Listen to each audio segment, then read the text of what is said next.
Sa ngalan ng Ama, ng Anak, at ng Espiritu Santo. Amen.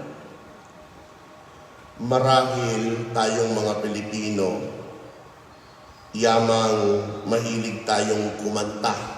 Ano po?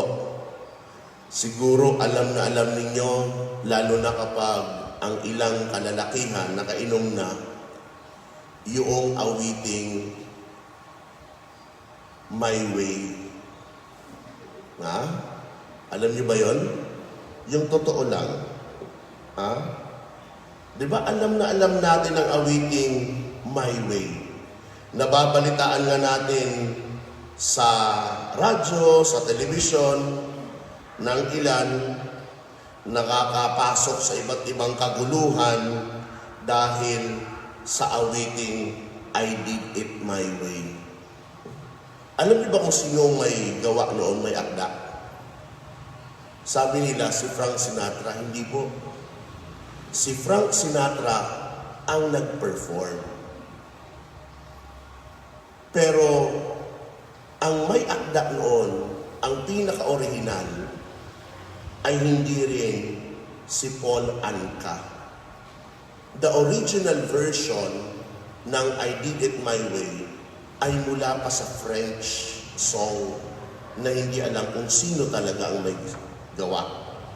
Si Paul Anka, siya lamang ang nag-translate sa English.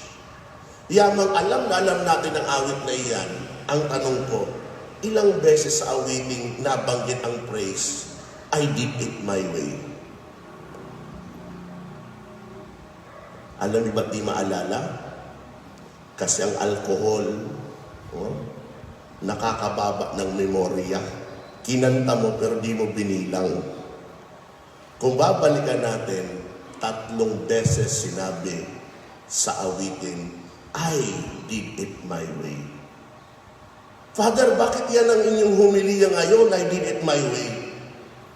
Nais kong ibahagi sa inyo na sa awitin iyan, yung may akda, nais iparating sa atin ang mensahe na sa kanyang buong buhay, yun ang kanyang pamamaraan.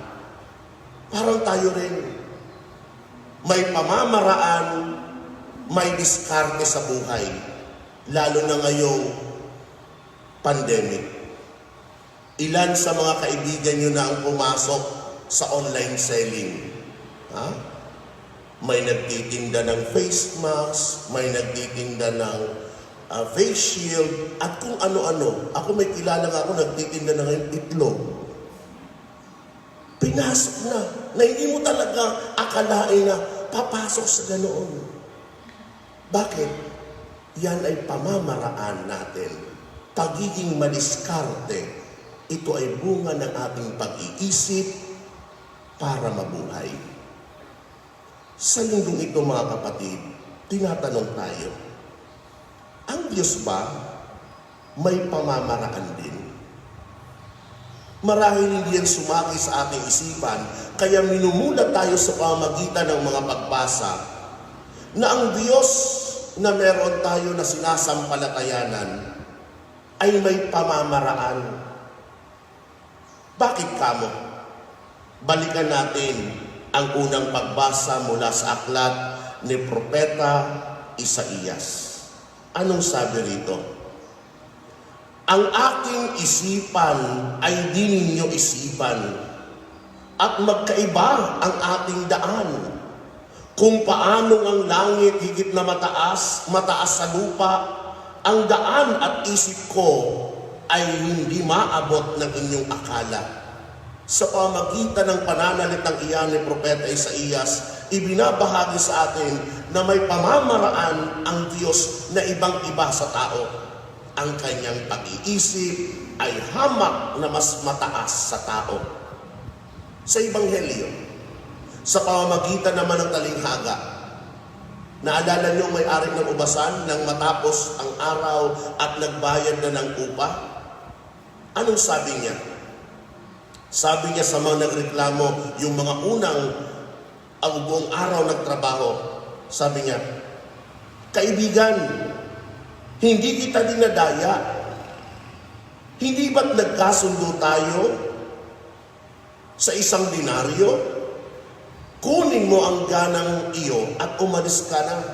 At itong dinagdag niya, maano kung ibig kong upahan ang nahuli ng tulad ng upa ko sa iyo? Wala ba akong karapatang gawin ang maibigan ko sa aking ari-arian?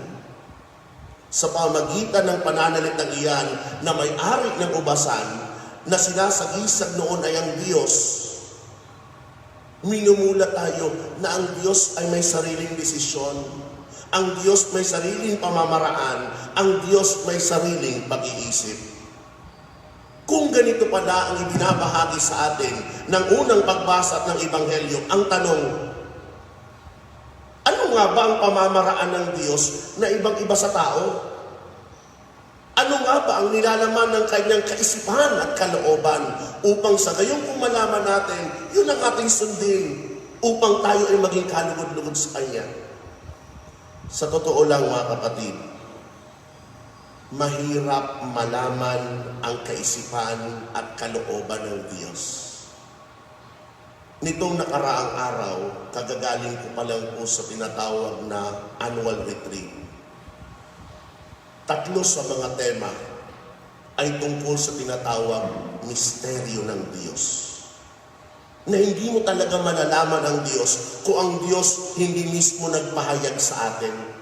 Halimbawa, malalaman ba natin bilang mga mananampalatayang Katoliko na ang Diyos na ating sinasamba ay 3 persona?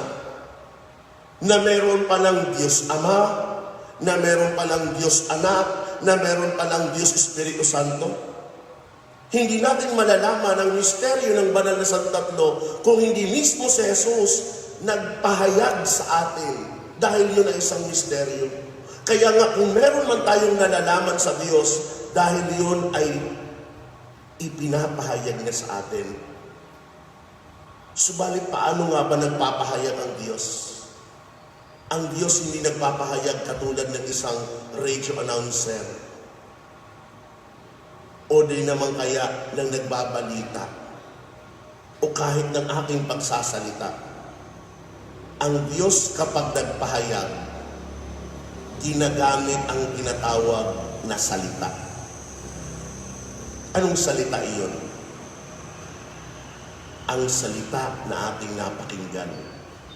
Hindi niyo po ba napapansin kapag kayo dumadalo ng misa, kapag tumatayo dito ang mga lektor, matapos basahin ang pagbasa, anong sinasabi nila? Ang salita ng Diyos. Bakit binibigyan din sa dulo ang mga prasing iyan ang salita ng Diyos? Dahil ikaw na nakikinig, minumulat ka. Ang Diyos nagsasalita sa iyo. Nakikinig ka ba? Kaya nga kung nakikinig ka, anong tugon mo? Salamat sa Diyos dahil nalaman mo ang nais ng Diyos sa iyo. Mga kapatid, ibig sabihin, nalalaman natin ang dakilang misteryo ng Diyos na pinapahayag niya sa pamamagitan ng kanyang salita. At sa linggong ito, nagsasalita sa atin ng Diyos. Nais niyang magpahayag ng kanyang kalooban, ng kanyang pag-iisip. Kaya kung babalikan natin ang katanungan, ano nga ba ang nilalaman ng kanyang kalooban at kaisipan? 4 na pagbasa ang ating napakinggan. Ang bawat isa ay may tugon sa ating katanungan tungkol sa kaisipan, kalooban, at pamamaraan ng Diyos. Una, kapatawaran. Yan ang nilalaman ng unang pagbasa. Bakit? Dahil iniisip niya ang pagkakaloob ng habag at kapatawaran sa mga makasalanan. Naalala niyo ang pambungad na pananalita ni Propeta Isaías sa unang pagbasa? Itong sabi niya, ang mga gawain ng taong masasama ay dapat ng talikdan at ang mga liko ay dapat magbago na ng maling isipan. Sila ay manunumbalik, lumapit sa Panginoon upang kahabagan at mula sa Diyos matatamo nila ang kapatawaran. Ikalawang pamamaraan o pag-iisip ng Diyos, kalinga. Malapit ang Diyos sa atin, tanda ng kanyang kalinga. At ito ay ipinararanas niya sa pamamagitan ng 5 tanda. Yan ngayon ang nilalaman ng Salmo. Anong 5 tanda ng kalinga ng Diyos? Banayad magalit, mabuti, matuwid, nakikinig, at handang tumulong. Ito ang isa sa mga sinabi at nilalaman ng Salmo. Ang Panginoong Diyos ay puspos ng pag-ibig, lipos ng habag, banayad magalit. Ang pag-ibig niya ay hindi kumukupas, siya ay mabuti kahit kanino'y hindi nagtatangi. Sa kanyang nilikha, ang pagtingin niya ay mamamalagi. Sa pamagitan ng pananalitang iyan ng salmista, minumulat tayo na isa pang kalooban at kaisipan ng Diyos ay ang kalinga. Ikatlo, karangalan. Bakit karangalan? Dahil sa panunulat ni San Pablo sa 2 talbasa, hindi ang Diyos ayon sa kanya nangangailangan ng karangalan na mula sa tao. Subalit hinihikayat niya na magbigay karangalan ng tao sa Diyos sapagkat ito ang nararapat. Sa mismong pananalita ni San Pablo narinig natin, sabi niya, "Mga kapatid, ang aking pinakananais ay sa mabuhay o mamatay, mabigyan ko ng karangalan si Kristo." Pagdating natin ng Ebanghelyo, narinig natin ngayon sa pamamagitan ng talinghaga ang ika-4 na kalooban ng pag-iisip ng Diyos. Siya ay puno ng katarungan. Bakit katarungan? Naalala niyo, nagkasundo sila. Simula pa lang ng araw, bibigyan kita ng 1 denaryo. Matapos ang araw, niloko ba ng may-ari ng ubasan ang kanyang pinagkasunduan na 1 denaryo? Binigyan niya ng 1 denaryo.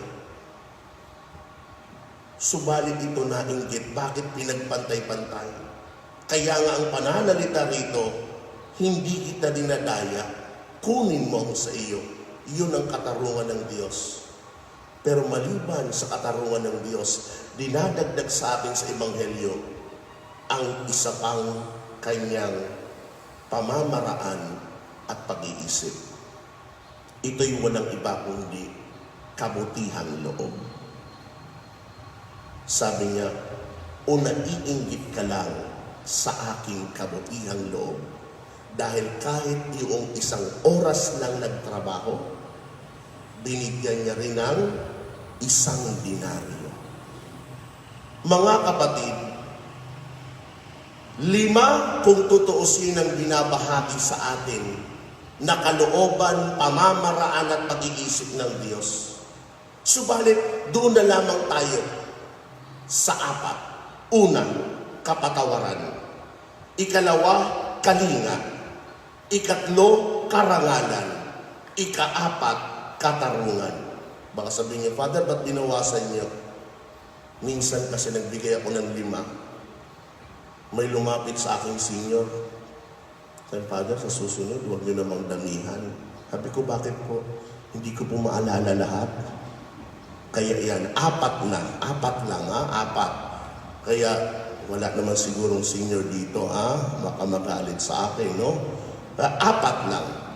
Ngayon, sa 4 na iyan na pamamaraan ng Diyos, ng kalooban ng Diyos, binabahagi niya sa atin ang tanong, gusto mo ba ng pamamaraan niya, ng pag-iisip niya? Kung isa kang nananampalataya at sumusunod sa Kanya, siguro naman gusto mo. Bakit? Sino bang hindi magkakagusto na ang gusto pala ng Diyos, patawarin ka kapag ikay nagkasala? Na ang gusto ng Diyos, kalingain ka na huwag kang mapalayo sa Kanya dahil mahal niya tayo. Na ang gusto ng Diyos, pagkalooban ka ng karangalan, katulad ng karangalan na meron ng Kanyang anak. Kaya nga sa sakramento ng binyag, binigyan tayo ng karangalan iyan. Anong karangalan? Tinatawag tayong anak ng Diyos. At sino ang di magkakagusto na ang Diyos pala makatarungan? Anong katarungan? Na pagdating ng wakas, ang mabubuti nating ginawa ay pagkakalooban niya ng gantimpala. Subalit ang mga masasama, pagkakalooban niya ng parusa. Yaan ang Diyos na meron tayo, nagpapakilala sa atin. Sinong hindi magkakagusto? Mga kapatid, naway ang apat na ito na pamamaraan ng Diyos, na kalooban ng Diyos, na pag-iisip ng Diyos na ibinabahagi sa atin. Huwag lamang sanang tumimo sa ating isipan, kundi pagnilayan natin, paano ko nga ba pinapahalagahan ang kapatawaran ng Diyos? Paano ko nga ba pinapahalagahan sa aking buhay ang kalinga ng Diyos? Paano ko nga ba tinitingnan sa aking buhay ang karangalang ibinigay sa akin ng Diyos na tawaging anak niya? Paano ko nga ba pinaghahandaan ang darating na katarungan na igagawad ng Diyos sa akin? Kung yan ay palagi nating iniisip, inaalala, tinitiyak ko sa inyo na ang buhay natin bilang mga Kristiyano hindi lamang gaganda, kundi susundan natin palagi ang yapak ni Kristo. Amen. Sa ngalan ng Ama, ng Anak, at ng Espiritu Santo. Amen.